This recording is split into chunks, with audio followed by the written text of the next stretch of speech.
no problem because they have a lot in terms of points. They have been farming these lobbies, and at this point, is it necessary for them to farm any more? They're already about to break the 200 mark. They're literally 2 points away. I think they're in a really good spot overall, so if they want to take it chill to let some of the other teams catch up, I'm all for it, right? But the significant stats is from Esports, Lao Ho in particular. 1 Booyah achieved already for this Vietnamese squad, but 27 eliminations, but his damage is what makes him outstanding. Yeah, definitely. I mean, number of damage that he has done, especially in the long range, because he's the guy who is in charge of like oversight as well as giving initial damage before the rest of the teams go for that rush. And this is one reason as well why Esports is surviving and also keeping themselves on the top of the leaderboard. When we look at just Group B and C, they are second to Team Falcons. So I guess even with a 30-point lead against Team Falcons, if we look at it that way, they can still catch up if they will still have Lao Ho as oversight and survive a little bit longer towards the final circle.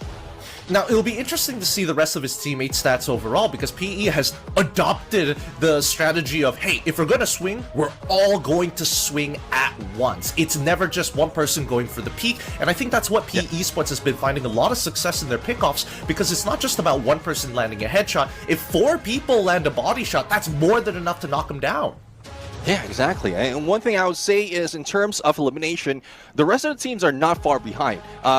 From what I'm looking at, LBT, Nero, even Nolan has so much, a few elimination that has been done as well, that even Lauho is somewhat in the middle if you consider everything, not only elimination but also the assist. So it's more of a team effort that we are seeing from PE Sports, and hopefully this continues, because you don't want just one player popping off, and then if that player dies down, then that's where everything crumbles for the team. And see, that's why I'm leaning a little more into WAG for my top 3 picks, because I feel like they're more adaptable over the long period of time that FFWS is going to be. And I mean, we've seen this plenty of times from PE Esports, that they start off decently well and then start to slow down, almost to a grinding halt. And I'm just hoping that the next patch that's coming through doesn't come anytime soon. Just let us finish the league before we see anything else. Yeah, exactly. We've seen a lot of that, especially even in interviews. Vietnam, specifically WAG, has mentioned that every time a patch or an update comes in, their adaptability is a little bit slow. But I guess there's no slowing down right now, especially as we are starting off our first match. Once again, we are being brought into purgatory, so neither heaven nor hell will help the team survive if they are sleeping or napping in this game. But looking at Flight Path, this is what I live for. I love seeing this, especially for the first match of the day.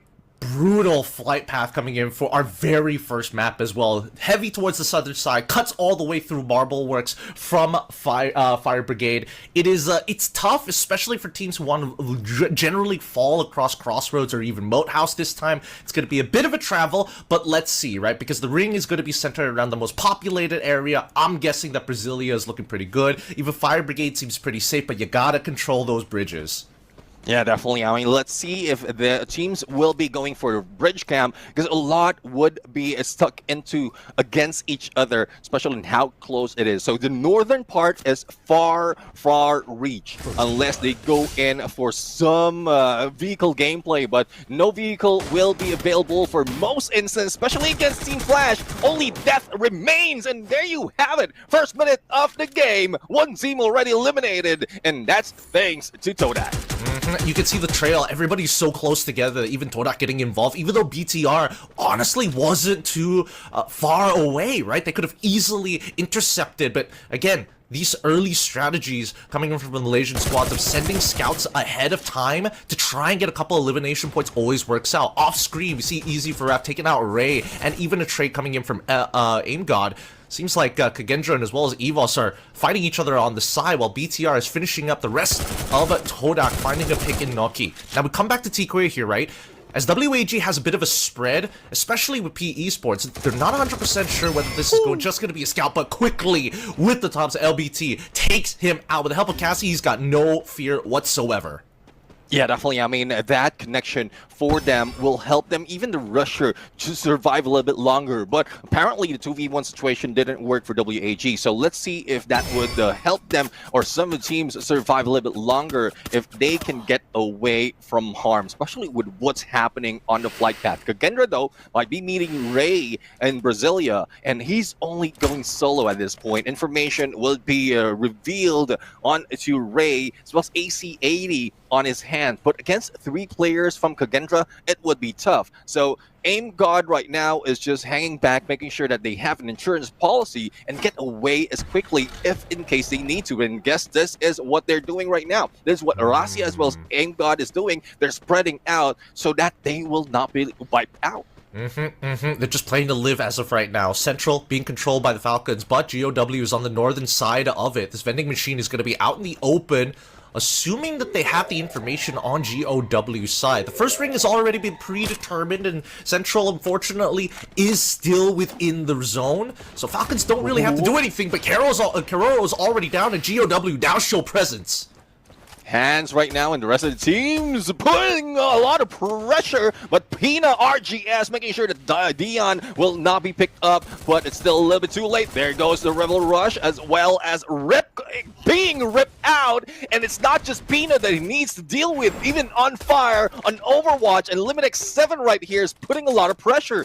Prime position from Team Falcons, especially as the 2 of them is far away from the engagement, but unfortunate for them, the follow-up is a little short, and they didn't get that much in terms of eliminating GOW. They didn't finish off that last. They could have turned it into a 2v2 and then immediately go for the revive, right? On fire, gonna reposition himself. He does have a pockmark in hand. He doesn't necessarily have to use it. They could just disengage, right? Because there's a whole island to play around. Depending on the information that they have, they could rotate to Fire Brigade or Lumber Mill, but the chase is on, right? GOW quickly pushing them out, forcing them into Fire Brigade, giving them no choice whatsoever as they control the POI. It's tough, though. It's tough on having this cruel flight path. A lot of engagement has happened already, but it's just that only one team has been eliminated. So it still shows that teams are vying for survivability. And, well, that's the name of the game. So if you're not surviving that long, despite of what's being thrown at you, even the flight path, as well as the rotation, then you should, or you might be taken out a little bit too early. But for Evos, after what happened with 2 of their members, they still managed to get out, and now on their way to the next phase of Circle. And we are only seeing Team Falcons, who are missing a couple of players, but a revive has been done on Pina. Only 1 remains, so we will still have full squad on the remaining 11 teams. I'm a little curious where Kagendra ended up rotating to, because again, we saw the split coming down from Evos Divine initially down by Brasilia after taking the initial fight against not only Kagendra, but arguably even BTR, who wasn't too far away afterwards. But once the teams kind of dispersed out there, we now cut back to Kagendra, moving back in, but this time towards Esports. Now, they're on the west side, the southwest side, on the outskirts of Brasilia itself. I am very curious as to why they decided to go out in the first place. They had dominated the area. They could have hunkered down if they wanted to, but it looks like they were looking for more equipment to work with. Yeah, more equipment as well as more chances to be in the next phase of the circle as it is closing in from the first to the second. Now, I guess PE Sports or meeting PE Sports in Brasilia is not part of their plan, so they back away that quickly. And this is what I love about some of the teams. They know how they choose their fight. But for Evo's Divine, Ray right now in the front line. The rest of the teams, though, do have some coverage, but they might not have seen Kagendra next to them. So that would be a threat for the survivability of Evos, or probably the viability of them getting a lot of elimination. But for WAG as well as Bigatron, they will be heading into Brasilia. So I thought we are in Southeast Asia. Why is everyone going to Brazil? That's what I'm saying, my guy. I mean, just because we brought back 1 EWC championship doesn't mean that we haven't brought the entire trophy back home just yet. But so far, it's really looking very compact here by Brasilia. A majority of the occupying force here. We've got like what, 4 teams? No, 5 teams, inclusive some of the Vietnamese. all just kind of holding their own. The Indonesians have all found a little spot to play with. I'm surprised that Evos got away with getting to the armory. I thought that maybe Kagendra was going to be on the aggressive side of things to get even more equipment, but now we look at Expand getting fired and peppered down on the eastern side of Brasilia. Again, a power position to play on that high, but Esports have already found a pick onto Luki. And it's tough though. I mean, yes, you have the high ground advantage, but once you go down that slope, you're out and open. Even the glue wall will be off angle if you put it up. So that is what Esports is taking advantage right now, and that's what pushed Expand back to that higher ground. So let's see if they can use the other side of the ridge to survive and go for the flank, because Esports, as they have already taken real estate in Brasilia, it's tough to get into this compound, and you know how it is. Brasilia has a lot of compound as real estate as well, so that's one reason why everyone has been pulled in one specific area of this map. Oh, it looks like the Malaysian squads had the same idea about the rotations of playing on that outer ridge of Brasilia's hill range. And we see that Torak is leaping straight into it. I'm not sure if they realize that Expand is just ahead of them, or maybe they do, because they've already found vaults, and as they continue to push forward, they're looking to take out Rama as well. The time turner goes down, but it's a little too late. As the rush comes through as well, Rama finally drops to his knees as Traps catches him off with the Trogon. Yeah, and Todak right now, 4 elimination to their name, and they still need to deal with one player from Expand. It is too fast, so he was a little too fast to get away, but this also gives an opening for Todak to go against BTR, unless some skill will be used. But there you have it, too fast, unexpected, would be hit by not only one, not only two, but 3 players from Todak. And there you have Expand down in 11th place. Now Falcons, they've already recovered here. They're fighting against GOW, who's been chasing them towards the southern side. But now that they've made landfall all towards Brasilia's edge, you can see that On Fire trying to get this space, trying to figure out the correct angle to start walking on through, or whether they should even cut through these buildings in the first place. They could take a right here over those hills and start playing safe, because at this point, we know that majority of teams who were coming in from Forge, from Ski Launch, the eastern side of the map, have already rotated either into Brasilia or towards the fields.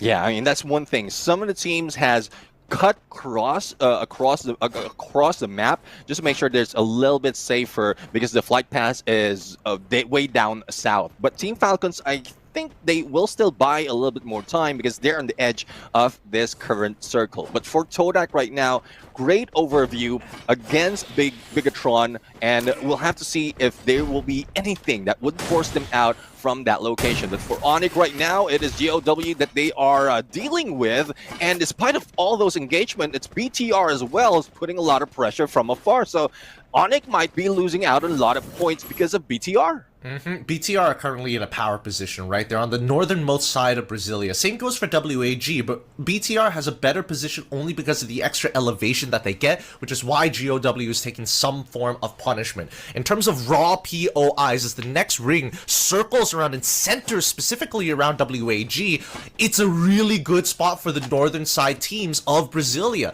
They just have to chill. They don't have to do anything else. Any resets could hurt their odds at this point. Now let's see if they can reset. For now, Team Falcons, as we saw earlier, they stayed in there before once the next phase of circle has shown, and that's when they make their move. But all those engagements, especially surrounding Team Falcons, is keeping them a little bit more cautious to get away and not head into the battle. 3 teams in the southern part of Brasilia would be blocking their way, and Kagendra is in the middle of Evos as well as GOW. So despite of the hunger of getting a lot of elimination, I guess the tip for Kagendra is to stay silent. And compared to what we've seen them do from week 1, right now everyone is playing passive. They don't want to be taken out early. They don't want to lose that chance, especially this is just the first game. It's third ring.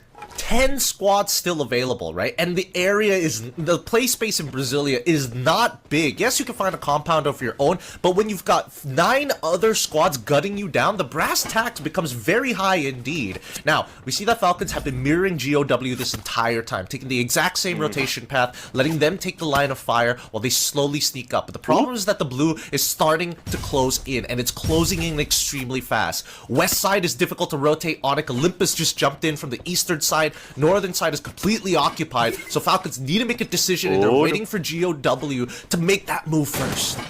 Oh, speaking of first move, Rip should have taken that, but Dion goes and lobs a God Nade, and On Fire will be taken down as well. Pina will try to go for recover, but Blue Wall will be taken out, and let's see if they can survive. On Fire, not yet up. Less people from Falcons going in for the engagement, and On Fire is still being lit up. Dion goes down. The chance for Team Falcons to go finally for a pickup. And even without On Fire, they managed to wipe out GOW. Some may say he was carrying half a shotgun here, but really 2 pellets was all he needs to close out this squad. Now Falcons, they can still revive, right? Based on the passives that I'm seeing, they should be able to make it through. They got plenty of med kits as well. I'm pretty sure GOW was holding inhalers on top of it, so there's plenty of resources to actually go around. Limit manages to get just behind this wall, which is perfect for them because we see the next ring on that right side. Wait a minute, who's shooting them right now? I thought they were completely safe, but it ends up he just got his tail end burnt out. Yeah, I guess it is Razia with that FGL. You know how it is. The flames go through the wall. The blues closing in as well. So putting so much pressure on Team Falcons. But despite of all that pressure, they have 7 eliminations already. A Ridge to play with. And they can go for the full rotate. And, well, hopefully they know that Sonic Olympus, based on the movement of the team, that they will be beating up. And they're trying to get away from Kagendra because they felt so much pressure. But Limited 7 says, no, don't get near to us because we'll take you down. And I guess there's a battle between Indonesia and Thailand, and it looks like Thailand is winning.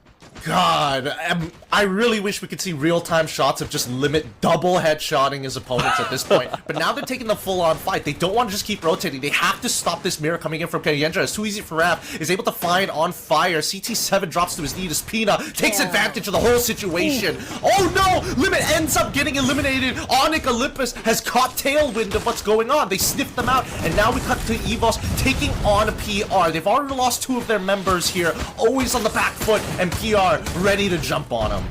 Yeah, Pharaoh right now, all stacked up, 3 stacked against Aim God, and even that M590 cannot do anything, but Evo's Aim God says, no, we're going to put a trap, and they spring a trap mine against them, and Adam right now, or rather, Fire Pharaoh, would be gunned down by Aim God himself, but no hits that much, and even a slash might help them. But finally, Aim God will be taken down, and a lot of pressure coming from Pharaoh will also mean their demise because PE Esports is knocking on their door. And here's the chain reaction on the western side. All the teams are colliding in on the action here. PR, PE, even WAG is sniffing out what's going on. BTR hears some of this action and wants to get in on it, but they can't see it from the inside as BTR have a fight of their own, trying to take down Todak, who intercepts them midway. Todak get eliminated, but they walk away with only 2 members. PE, 2 are down, 2 are still holding strong as the Riptide Rhythms come out. PR is the next to fall as WAG must hold off Vitality on that northern side. Onyx Olympus dominating the bottom side of Brasilia on the 5th ring. Yeah, definitely. I mean, they have stayed away from all those engagements. Make sure that they're far away from the other teams. And it's not that they are not shooting down their opponent. They are also taking pot shots, giving them a few more points. But compared to BTR, BTR is a little bit more aggressive and might go straight ahead to WAG. That can give Onyx Olympus that advantage for that booyah. So Onyx is playing it like it is grand finals from spring. And I love this move. Oh, 7 eliminations. So they didn't slow that much and even equalize what BTR has brought in to those eliminations. But Woodra a little bit in too deep together with Alando as well as that electrotherapy, but Cyru would help him for this rush. So let's see if they'll be able to take down BTR before WAG do it. And BTR know that they're down a man. They can't do much. Dix is the first to fall here. Anna blows his temple right off as WAG finally get eliminated from X. He was looking for an angle, but he also found resistance, and now he has to play by himself while the rest of his team are on the outside. Koja and as well as Cyru trading shots against each other, but Kyung is able to start the initiation. Unfortunately, Crimex takes him down. Koja is soon to fall after him, must tank the blue to run out on the outer skirts of it. Gets into the monster truck, not enough. He's getting in and out to try and turn this around, and they find it at the very end. That's Onyx Olympus finding a booyah of their own to kick off week 2.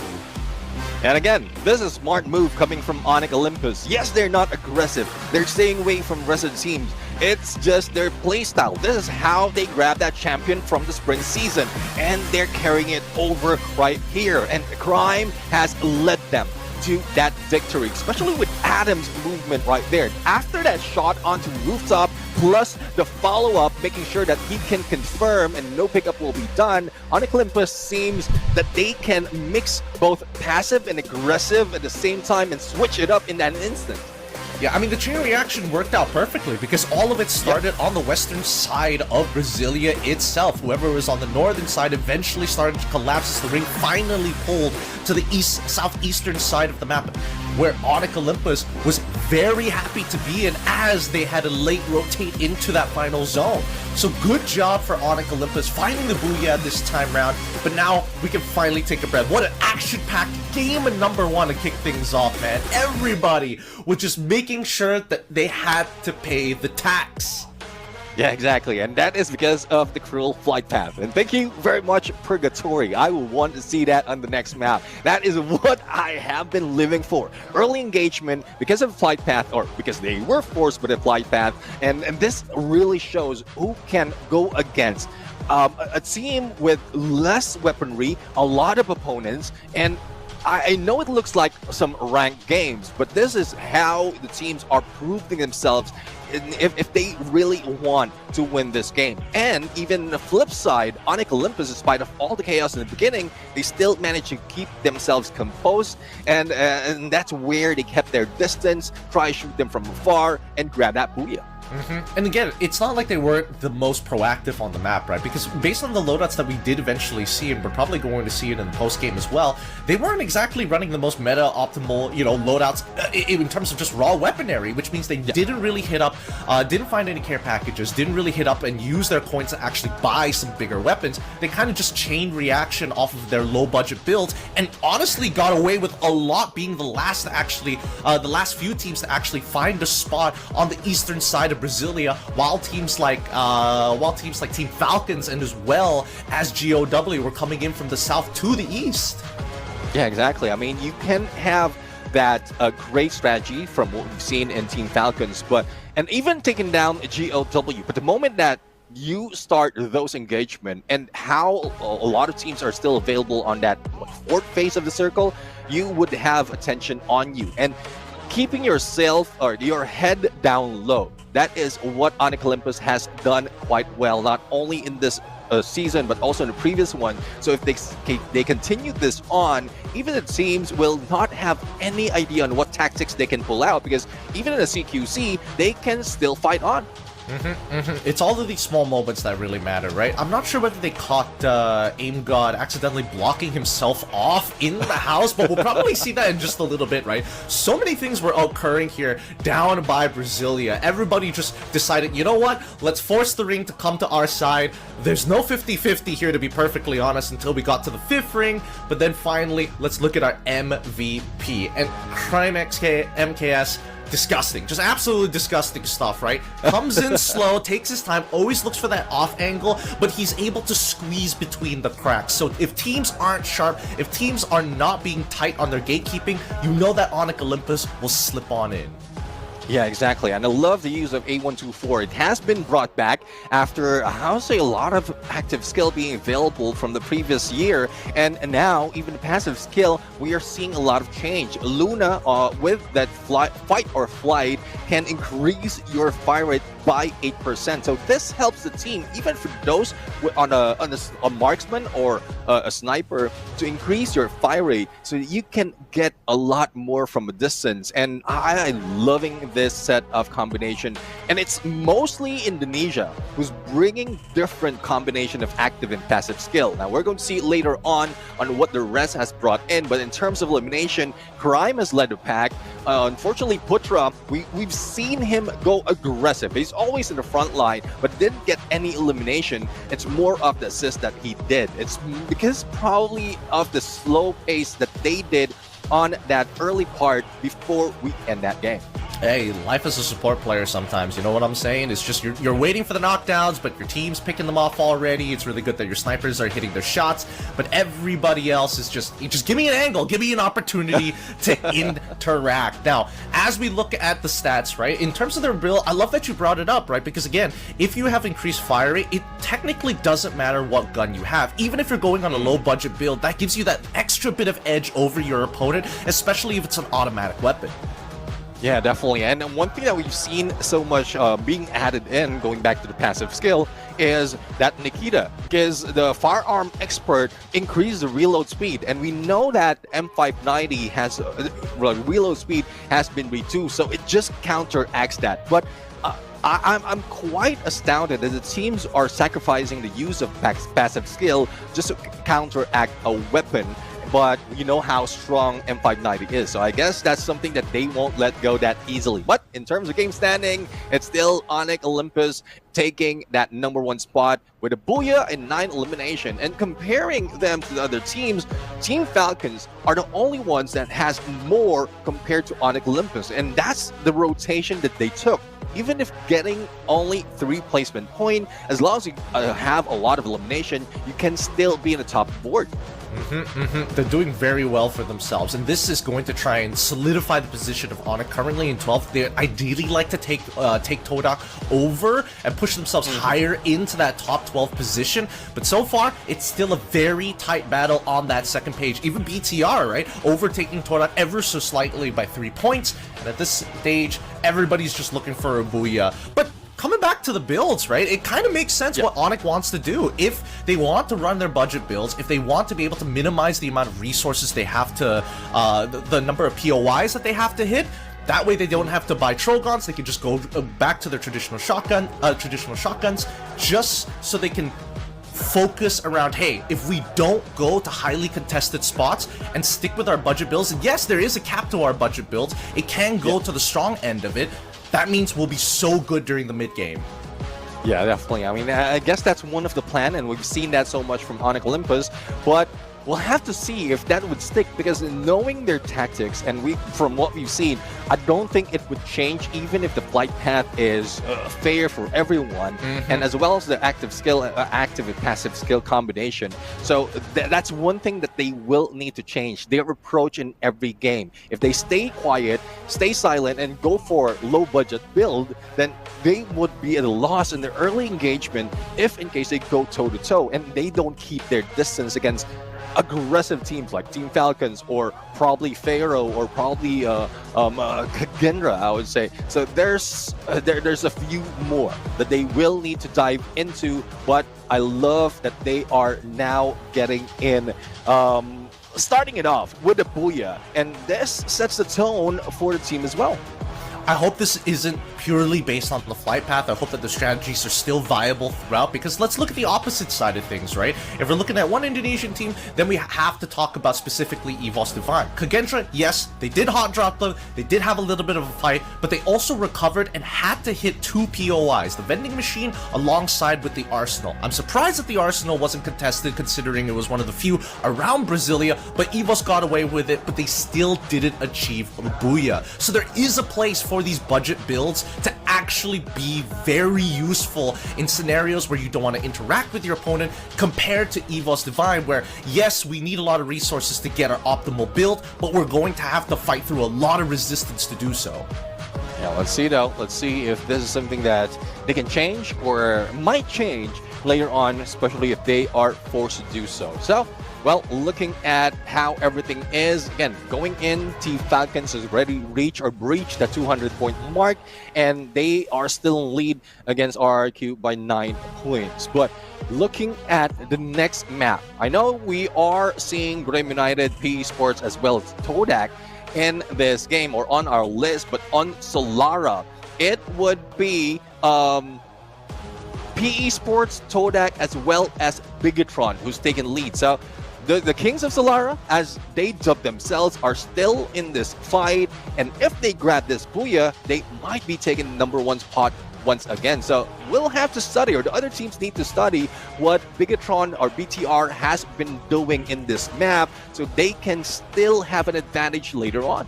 Hey, BTR, in Solara, they get a lot of eliminations, but based on what we saw last week, there are teams who are willing to go out of their way to grief them once they get into that top 8 position, especially if it's in a trifecta, sort of a trifecta scenario, right? 1 high, 2 low. They're probably going to lean into BTR more than anybody else because of how explosive they are during these fights. Because again, BTR, they love this map. Now let's look to the player head to head. We're comparing Laoho Esports up against AGAL's Do. It's an interesting comparison here because Do, it feels like he had a little bit of a role shift since last week.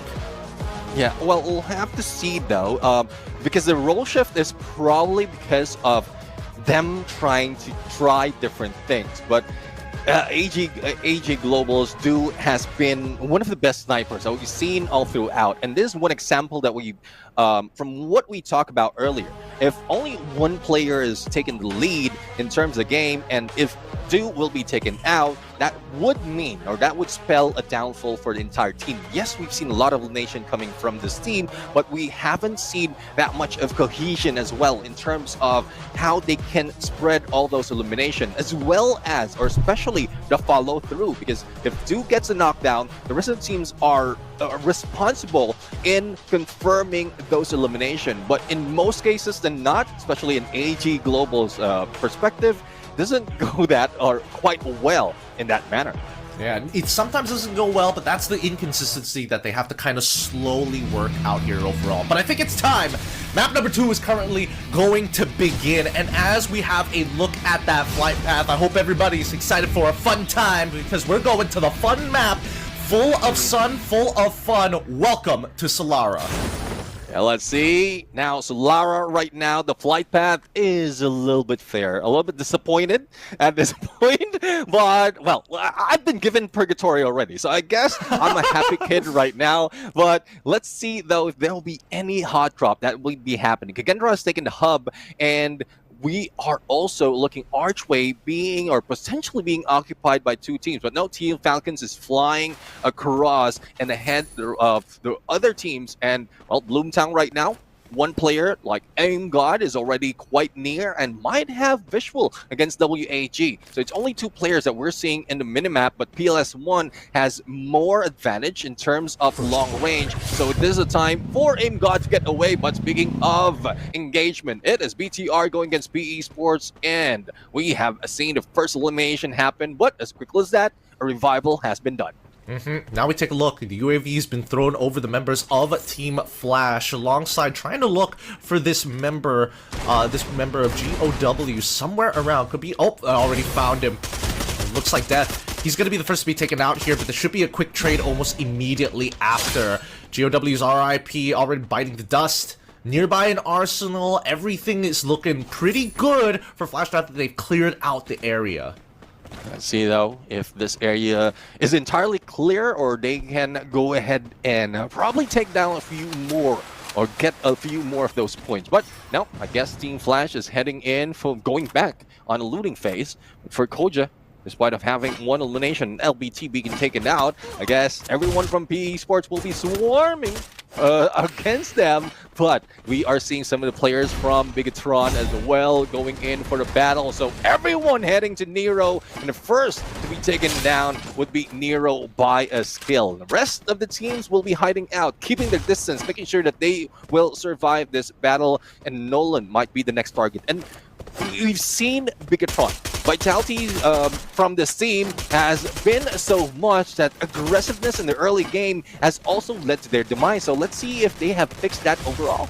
Well, I think it goes both ways, right? It's either you take the passive route or go for these early fights. Chase down your opponents, hurt them as much as you can. Even if you bow out, as long as you get double digits in the eliminations, generally it's honestly not too bad. But now, speaking of early contentions, we do see that Onyx made contact with Expand, and straight away, as soon as Crime hits the floor, they're out of there. Expand chasing really quick. Actually, they even use their own launch pads to get to the current launch pad. I don't know if they're going to keep on chasing from that point onwards, but now we see that Kagendra falls into the sights of Pina, who's been so hot today so far. Already had an incredible game number 1. Let's see if he keeps it up for game number 2, because he's already found the initial knock, and now they want to go further as On Fire immediately finds the flank. And this is what I'm talking about. I mean, we mentioned that AG Global is one of the teams that can get engagement from long range, but the follow-up is a little bit slow. But Team Falcons is making sure that they have a couple of players ahead of them, so just in case their sniper can get a knock, then they can confirm it real quick. But speaking of confirmation, a lot of elimination is being done and being confirmed from all over the map, and Eco Drain would be one of those. Evo's Code Chill might be taken out. Rain Aim God is still alive and kicking, but Expand is still putting a lot of pressure. Good enough that they have a vending machine close on them and they can revive their teammates. The risk is a few more elimination will be happening, and spotting out where those players will be dropping in can give information to the opponent, like Expand, to where they will be or where they need to shoot. Now, we've already lost Onyx Olympus. Speaking of information, as we see Kagendra actually managing to survive, we see that FaZe is booking it down south.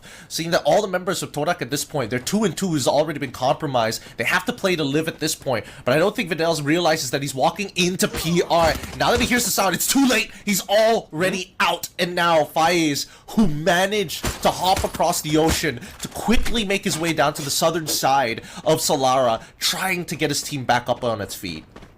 Yeah, let's see though if he'll be able to do it, because HP's a little bit damaged. Not quite sure if he's also broke, but no, it seems like for Todak, 3 players will be revived. So there's still hope for this team, but 1 will be taken out. But FaZe, a valiant effort for him, despite of having a lot of opponents. Prioritization of bringing their teammates back is one thing that a lot of teams has been doing, and they want to survive a little bit longer, especially on the final phase of the circle. But for PE Sports, they will be engaging against GOW, but position-wise, I don't think they have that. But in terms of exit strategy, they do have that that slide rail that they can use if in case GOW can beat them to win. So let's see though, Hans and Akoi, and this is quite surprising. PE Sports have man advantage, but they're not that aggressive against GOW, so I guess this is something that PE Sports needs to work with. I mean, they wanted to cut off their rotation here, right? They didn't realize that one of the GOW members have actually snuck on in and is actually coming in for a pretty wide flank. Now that they've kind of evened it out, 2v3, the third reinforcement here, especially with the off angle that he has, unless he's leaping in from above, it's tough to tell. But it looks like he's here to back them up. Nero, they've already lost Nolan, Malho and LBT. Let's see though. We still have a couple or a few more players from PE Sports, but there's one thing that we keep telling. If you won't be able to take down or wipe out your opponent, especially if the blue's closing in, there's by time that you head into the next phase of the circle, probably beat them to it, because it seems like GOW will not be slowing down as well. It's a good thing that PE Sports putting in number, and Dion would be the only guy remaining in this area. 1v2 situation would not work, especially with that basic therapy, and a revival onto Nolan will be happening. But GOW is not out of the woods just yet. They still have a couple of their players being revived, and they're still in the mix. It's going to be difficult from this point onwards, right? Because where else can you start rotating to? That's when it becomes, where can we find the resources? Can we mirror a team and steal whatever is remaining if they get wiped out? All those questions now come into play. And we look back at EVOS here, not too far away on towards the northern side of the Bloomtown. We see BTR as well. And I'm curious to see who else is nearby BTR, but for now, let's cut back. It's Torak. They finally fully recovered, and now they're going back in for the fight against GOW. GOW has been revived. A couple of players has been revived, so it's not looking good for GOW right now. Dion would be the first to go down, and Rip might be going Rip at this point, perhaps with a charge buster, a little bit questionable in terms of weapon, and there's a reason why we are questioning that, because you don't have that much of a quick fire rate with this weapon. Yes, damage you has, but up close and personal, you will need to be very accurate. So they are still surviving. Todak's still alive with a complete squad, but we'll see if GOW can bring back more of their teammates, because we're still early, second to the third phase of the circle, but as soon as the blue closes in, real estate will be taken and the 11 teams will be brought into chaos. I'm pretty sure that that the elimination contract on Expand has been given usually by BTR. They like that early information. LBT finds the end, running into him once again. GOW just cannot get a break right now as they are ping-ponging between teams and just giving away eliminations. Now let's see though. I mean, there's still a lot of teams available, and I won't be surprised if by the end, or for those surviving in the final circle, they will have a massive amount of points because there's plenty of target later on. But for Team Falcons, they've been staying quite passive and even far away from the other teams, even at this stage of the game. So I guess they don't want to risk it. They want to go for survivability and not get another, like, just 3 points in terms of placement. But for GOW, it seems like they're a little bit more of a loss every time, because every revival for the team would spell that they're losing out on resources as well.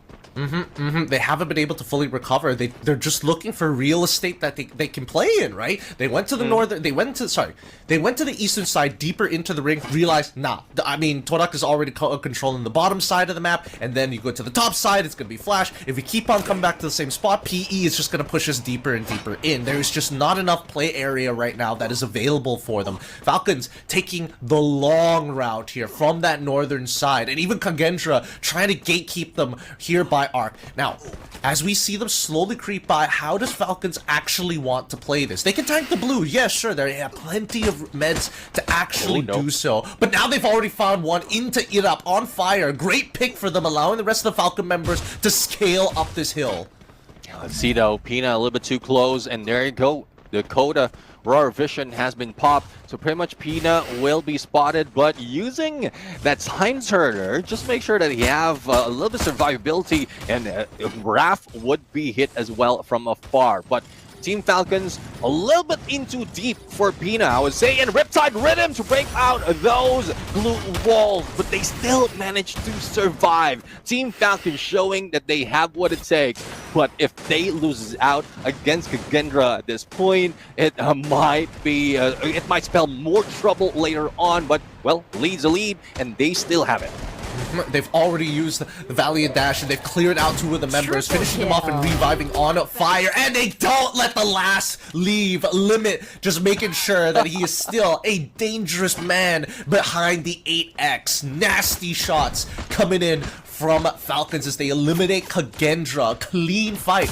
I think that Kagendra, their biggest problem is that they didn't predetermine where the battle lines were, right? If you're going to drop glue walls, don't trickle them as you retreat, especially when your opponent doesn't have line of fire or line of sight at this point. They should have just completely backed away all the way up until the concrete barriers, and that's where they should start laying everything down. Because once they started pushing into the main rural area of the map, especially with how hot Pina has been playing, using that Valiant Dash to kind of cut through their last few bits of man-made cover through the glue walls, really put them at odds.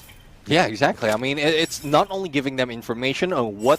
It's like they're leaving breadcrumbs on where they are heading. And also, since they put up glue walls, they're also protecting the team that is rushing against them. So it's just a loss in terms of the timing of the glue walls, as well as like where they want to bring them in on that final battle. But well, it is what it is. Team Falcons has won that fight, but for now, they need to deal with Pharaoh. And one thing that we've seen earlier was CQC, but Team Falcons is giving us a masterclass on how to do it on the long range. But unfortunately, it is a team from afar, and I believe that is Team Flash, who's putting a number against Pharaoh right now. So either way, Pharaoh is a team who's losing out a lot. Oh yeah, and this is perfect for Falcons. They're just waiting for them to use their resources, slowly choke them out, and then drop the glue wall melters as well. If they're exposed to Team Flash, that's perfect. But oh wait, hold on, Jump, he's already down, and now they're just lobbing it. Pina and his walls on fire on that blue to try and brass tacks anybody who tries to run on through.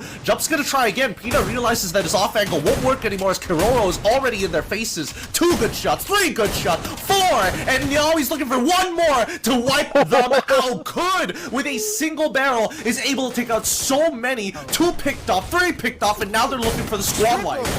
Kiroro right now, masterclass on the M590, and from Ninja Clash, he's also showed us that Deagle being used. So, well, accuracy, I would say it is on point for Team Falcons, especially Karoro on that one shot.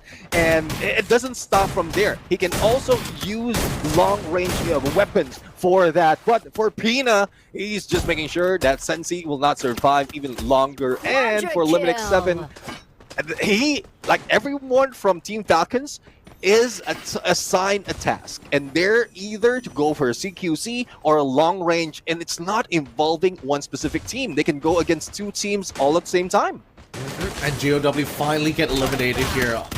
Really, really difficult run for them. But Falcons right now blowing through the members. Finally, punishment coming in from on to on fire. Limit fights back against WAG, who's on that northern side. Not Team Flash apparently, as all of these fights have been breaking out across the map. We're only left with just 5. Falcons, WAG, BTR, Todak, and as well as Expand. 1 Indonesian, 2 Malaysians, 1 Thai team, as well as 1 Vietnamese squad left.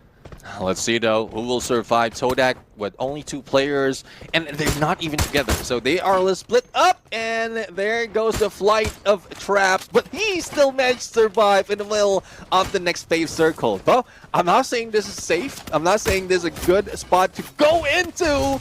But as long as the engagement is away from him, then he might be able to bring a team with a higher placement point. But for Team Falcons, 14 elimination. And I mentioned this earlier, because of a lot of teams surviving a little bit longer, even in the 3rd phase of the circle, Team Falcons is a team that's taking advantage of that.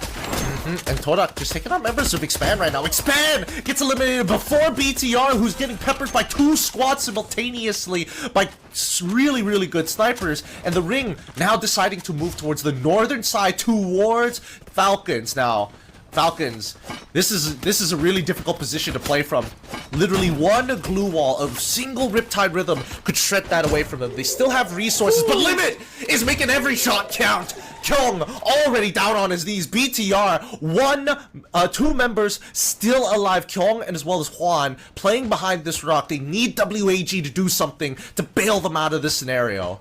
And I love that Team Falcons managed to stay in that area, because the shift of the circle is favoring them right now. But how quick can they retreat to be able to keep that distance? Because we've seen the spread of AC80 or even SVD, not only for Team Falcons, but also on WAG. So long range, they can go for the fight. But BTR, Kyung, not waiting anymore, heading in against Team Falcons. But they are on the edge, and a lot of damage has been received and being seen as well. Glue wall melters might not only melt the glue walls, but also their HP. Oh no, Falcons, they're exposed. Their backs are wide open here as WAG also take advantage of the scenario. They saw Falcons running up. They saw BTR as well jumping behind them. They've got them in a really tough scenario. But quickly, Falcons take out the last 2 members here. Now WAG must fight back, but immediately Limit another good shot, making sure that he by himself, 5 eliminations, but the number of knockdowns is astounding. Oh, definitely. That would be a record. But another shift to the circle will be happening. And Tikui up front and personal, but on fire would keep a little bit of distance. And Time Turner has been popped to make sure that nothing goes through. And when V1 is ensuing inside that Time Turner, and Tikui will be met not only with on fire, but also with Pina and Karoro. Prioritization on 1 player, taking it down is what they're doing. But unfortunate for Team Falcons, they lost 1 of their players, make that 2, and it is now a 2v2 situation. And Tikui and X4 putting a number. WAG seems like they want a booyah even more against Team Falcons, and they have. Huge plays, booyah achieved for WAG. Tikui, what a play. He goes in, takes on 2, puts them at odds, survives for an unbelievable amount of time while the squad collapses on Limit. I mean, this would have been a beautiful clash squad between the 2. Really would have, but that's just not the game mode that we're playing right now. I can't wait to see how they're going to fare up in clash squad now that they've got Tikui. Because again, he bought so much time for them, running into 3 members while Limit was getting pinched. All he had to do was literally live longer than his opponent, and while he did, he took down Pina, who was already on fire today. Yeah, exactly. I mean, if you're a solo going against multiple opponents, and even Team Falcons didn't get that knockdown instantaneously, so you bought a lot of time. making sure that a few more of your players had advantage on a different part of that final circle. Great move, great tactics coming from WAG. Not quite sure if that's part of plan. Hopefully it is, or it's just their, I mean, you know, like their initial response, or their, how can I say it, their actual response if things happen. So I would love to see more of that from WAG. Going against Team Falcons is not easy, but they managed to do it.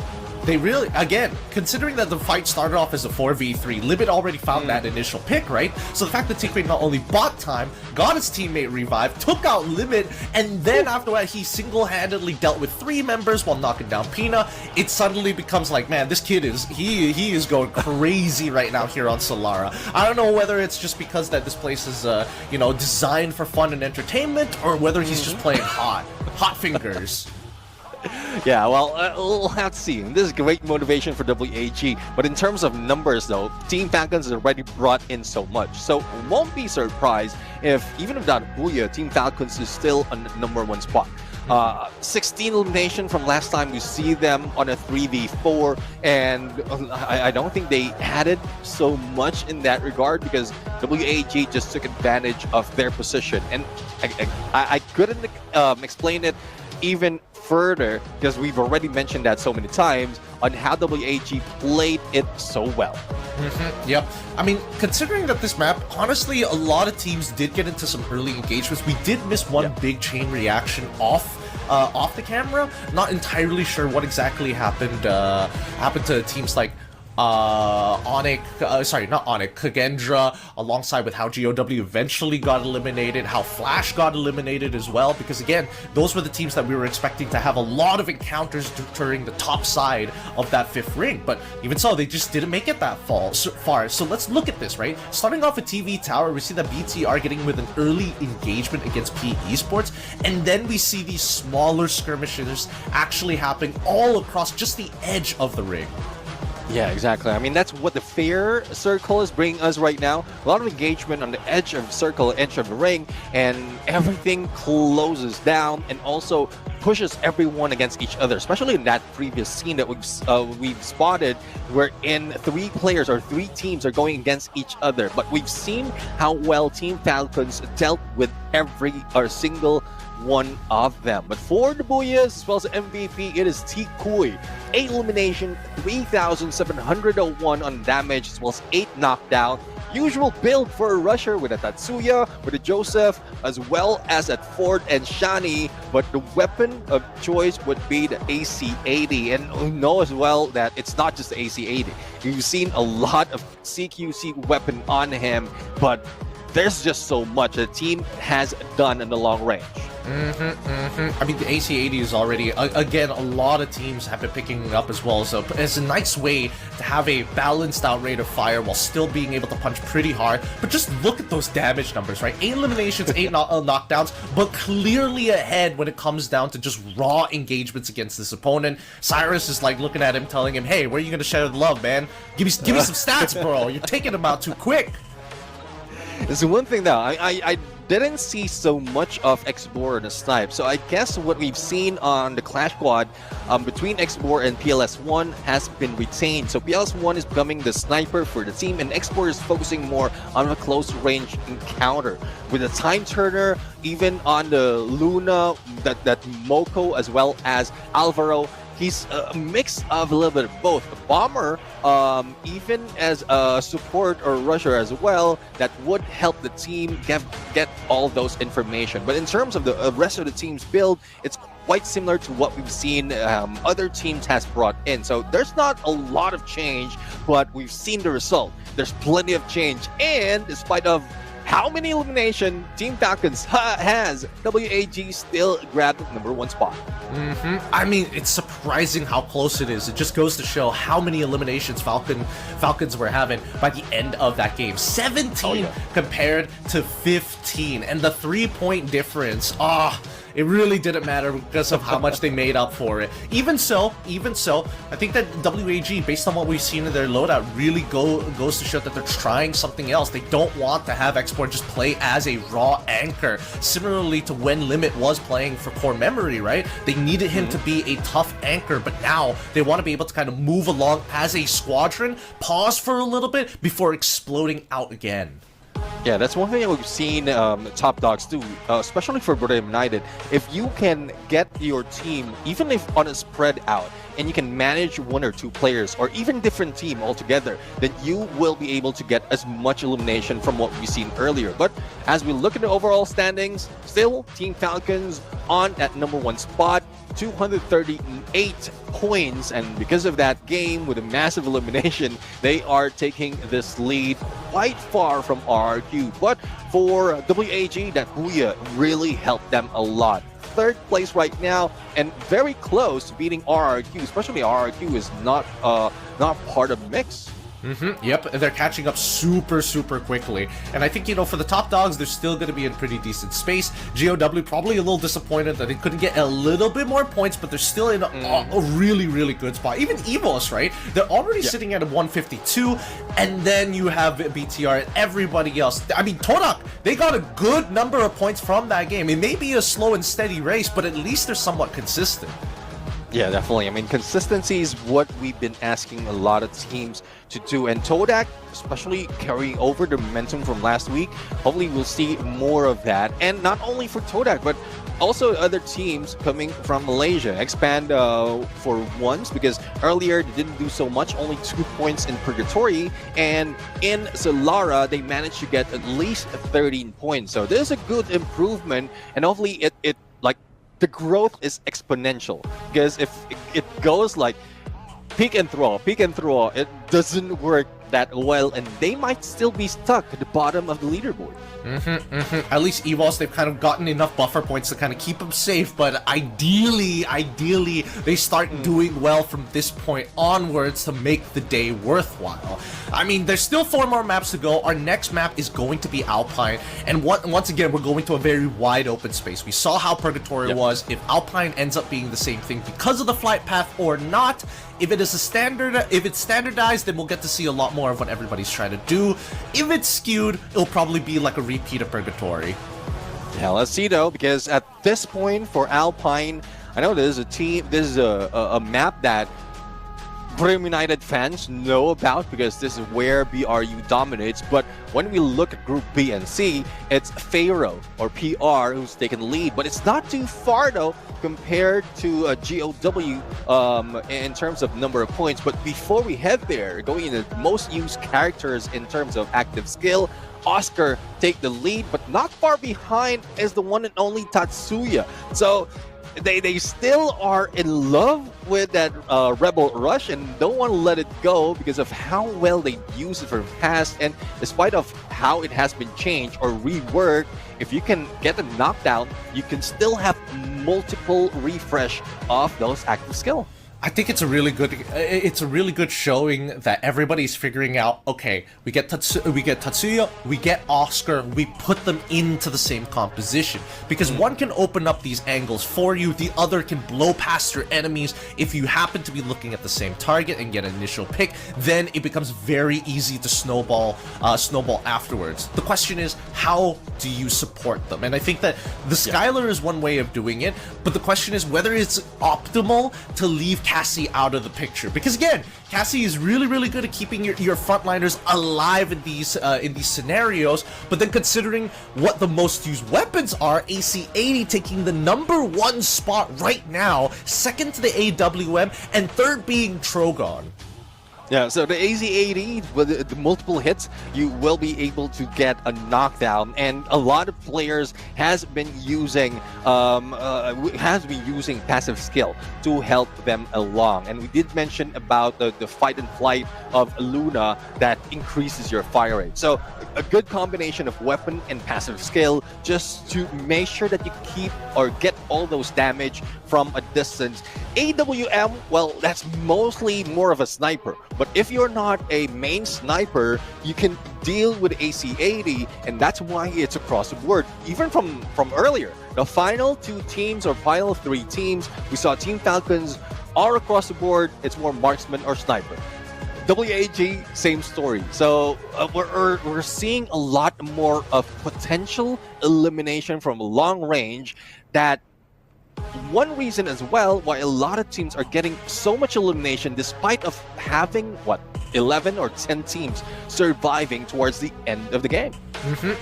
Teams are getting a little chill, right? I feel like right now, based on what we've seen from the first 2 maps, and to be fair, Solara is a little weird in its own right, but as we come back to Alpine, I'm curious to see whether that big chain effect, right? The consistent collateral damage reacting through all the teams, maybe between 5 or 6 teams at a time, where you see a majority of them get eliminated, because our top 3, Pharaoh, GOW, BRU, GOW has been caught in the crossfires a lot of the times, and sometimes they're the ones starting it. Yeah, and that was a previous map. But now heading in, I love the team drop points right now.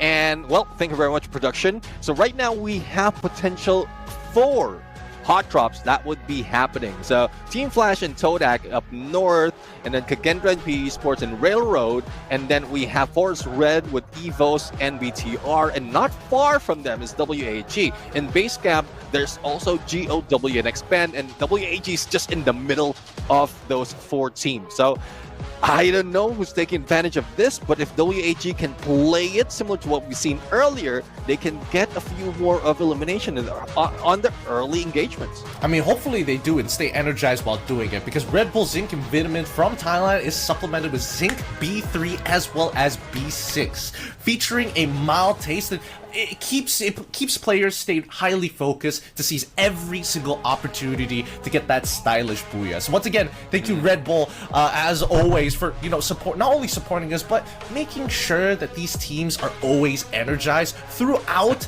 the spring and as well as fall season. Yeah, definitely. I mean, a lot of energy has been felt by the teams right now, and it's because of Red Bull as well as the pressure of getting into the top 12, as we are just starting off a few more matches to head into the end of the first phase of knockout stage. But I'm loving that there's so much of energy that has been put in by the teams, and even survivability that happened. But I guess we are ready, Gideon, to get into the next game in Alpine. Let's see if this is what a Pharaoh can take advantage, because it seems like this is one of the maps that they would have a best chance of still getting in the top spot. And if they are good enough to get a lot of elimination, they can overtake PE Sports and get the 4th place. Hey, despite being called Pharaohs, let's see whether or not they can continue to dominate these snowy Alps, right? We're hoping to see these teams play into Snowfall. For me in particular, I'm hoping that some team takes Snowfall, and it looks like Flash has opted to go for it, while Todak goes for Garrison, Falcons into their usual spot, Militia being taken on by PR.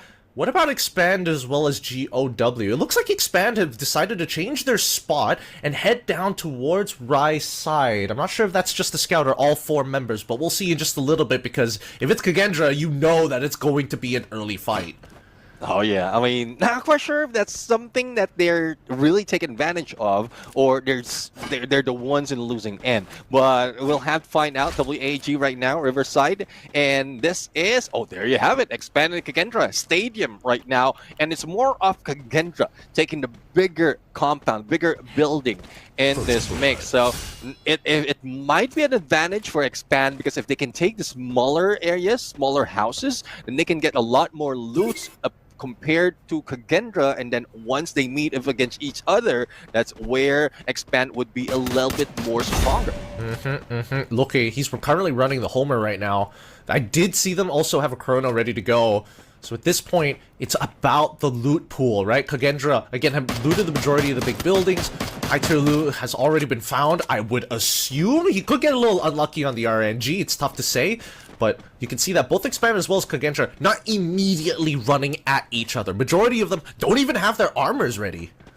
Yeah, I mean, this is one thing. There's a huge risk, especially in a hot drop just like this. And Vaults, though, good rotation on him. The only question is, will they be regrouping as well as barricading themselves? Because they have a better chance of surviving if that happened. But for Loki, well, it has been reversed. 3 players make that 2 players against him. That weight make it difficult for Expand to survive. Now Rama would be the focus of 2 players of the team, and I'm loving what Kagendra is doing right now. Isolation and then going for the hit. Divide and conquer, as we call it. Expand. Oh, getting blasted down just in time. Can he get a revive at the very least? It looks like he might have been able to do so. But while all this was happening, the scout, Cyrus, has been sniffing out the gunshots coming in from Kagendra. Oh, did they not see him? I'm pretty sure that Raz spotted his backside, and now that should lead to the rest of the team jumping on forward as we see the Todak